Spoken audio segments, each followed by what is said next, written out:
नमस्कार, मैं आनंद सिंह। अभी से लगभग 45 मिनट पहले नरेंद्र मोदी की पीएमओ इंडिया आईडी से तबातोड़ दर्जनों ट्वीट किए गए। उसमें प्रकाश पर्व की शुभकामनाएं और बहुत सारी बातें।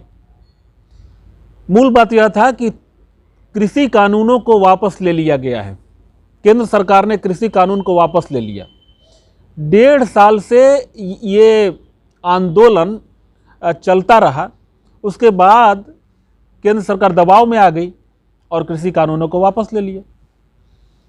अगर यही करना था तो इस तरह का विधेयक केंद्र सरकार को लाना ही नहीं चाहिए। इससे जनता में जो संदेश गया है बहुत खराब गया है।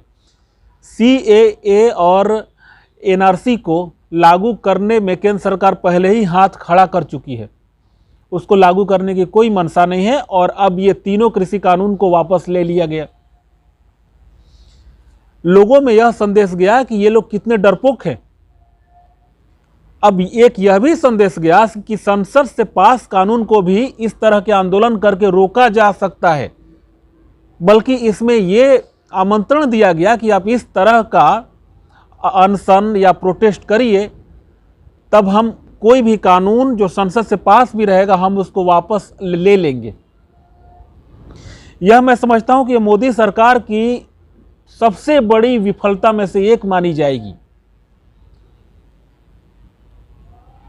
2-3 साल पहले जब सुप्रीम कोर्ट ने SC/ST एक्ट में जब कुछ ढील दिया था तो केंद्र सरकार ने विधेयक ला करके उसको पहले से भी कड़ा बना दिया था, जबकि इसमें केंद्र सरकार को जाने की कोई जरूरत ही नहीं थी।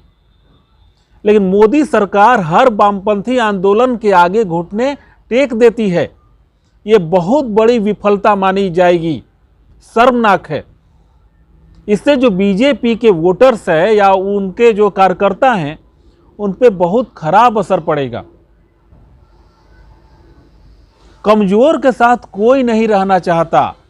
हमें वोट पाने के लिए मजबूत बनना पड़ेगा, खड़ा रहना पड़ेगा अपने निर्णय के साथ, जो कि वो बीजेपी में दिखाई नहीं पड़ रही है। इसका सबसे पहला खामियाजा योगी जी भुगत सकते हैं। मैं तो यह कहूंगा कि केंद्र सरकार को अब कोई विधेयक लाना ही नहीं चाहिए। ये हर वामपंथी आंदोलन के आगे झुक जाते हैं, लेकिन अगर कोई राष्ट्र के लिए या हिंदू हित के लिए आंदोलन करता है तो यही मोदी सरकार उनको दबा देती है।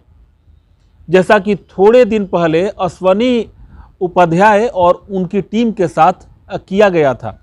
उस आंदोलन को इस मोदी सरकार के द्वारा दबा दिया गया था, क्योंकि वो कहीं ना कहीं राष्ट्रवाद और हिंदुत्व से जुड़ा हुआ था। वीडियो पसंद आए तो वीडियो को लाइक करें, शेयर करें और मुझे सब्सक्राइब करें।